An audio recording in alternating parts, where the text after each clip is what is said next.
The Dead Sea Scrolls are a collection of biblical manuscripts from the Hebrew Bible found in a total of 12 caves that lay on the northwest shore of the Dead Sea in a site called Qumran, presently known as the West Bank. Approximately 972 texts were discovered hidden among the 12 caves between 1946 and 1956. The discovery was initially made on November 1946 by Butuan, his shepherd Muhammad Adib, and his cousin Juma Muhammad and Khalil Musa. They discovered 7 scrolls in the cave known as the Qumran site, and for the next few months the scrolls continued to exchange hands as Butuan tried to find a buyer. In 1947, Dr. John C. Trevor of the American Schools of Oriental Research found similarities between the 7 scrolls and the Nash Papyrus, one of the oldest biblical manuscripts known at the time. Trevor concluded that they were of some importance, and at the time in March of 1948, the Arab-Israeli War prompted them to move the scrolls to Beirut, Lebanon, for the safekeeping. On April 11, 1948, Miller Burroughs, head of the American Schools of Oriental Research, announced the discovery of the 7 scrolls in a general press release.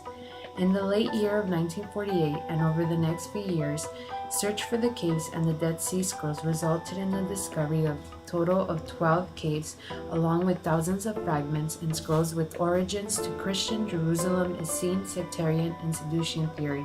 Out of the 972 Dead Sea Scrolls, 220 make up biblical texts. Some of the biblical texts to which references were found, among others, are Genesis, Isaiah, Exodus, Leviticus, and Ezekiel. In 1953, scholars began to translate the scrolls, which were written in Hebrew, Aramaic, Greek, and Abitian. The dry, arid, low humidity and the low airflow in the Qumran caves contributed significantly to the preservation of the Dead Sea Scrolls. Thanks to radiocarbon dating, the scrolls have been identified to belong to the last 2 centuries BCE and the 1st century CE.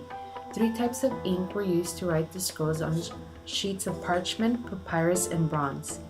Special cameras have been used to digitally capture the images of the Dead Sea Scrolls without adding to the deterioration of them. Presently, Google is working on a digital project estimated to become completed in 2016 to make the Dead Sea Scrolls available to the public.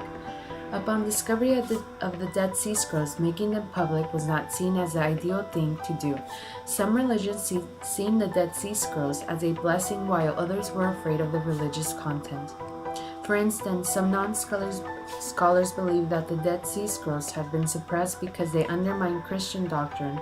The scrolls of K4, which contain over 500 texts, were tightly controlled by an editorial group of Catholic scholars who published about 100 texts over the course of 40 years. Why would such a religious group, who pride themselves in spreading the word of God, keep such religious texts a secret unless they threaten the church doctrine? As I did more research on the control and publication of the Dead Sea Scrolls, I arrived at the following thought. If the Pope and his cabinet have already controlled the religious content that has gone to make up the Old and the New Testament, only releasing information that won't compromise the Catholic Church, then what makes us believe that the whole truth and translation of the scrolls has been released to the general public?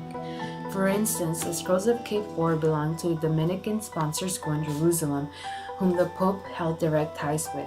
This led me to the conclusion that all religious content released has already been pre-approved, suppressing or destroying incriminating documents to protect the Church.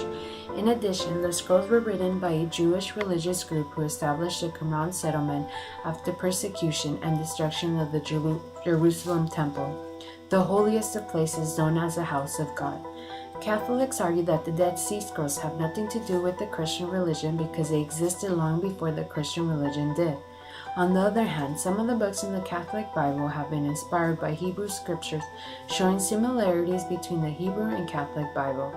If you think about it, the Jewish community is a nonviolent group that has been persecuted throughout history only for their beliefs. This community is also a tight-knit group that keeps to themselves and doesn't go out into the community to spread their beliefs like other religions do. Why would such a group and their beliefs be persecuted and considered heretic unless they threaten the structure of the other religions in which such beliefs had been centered around?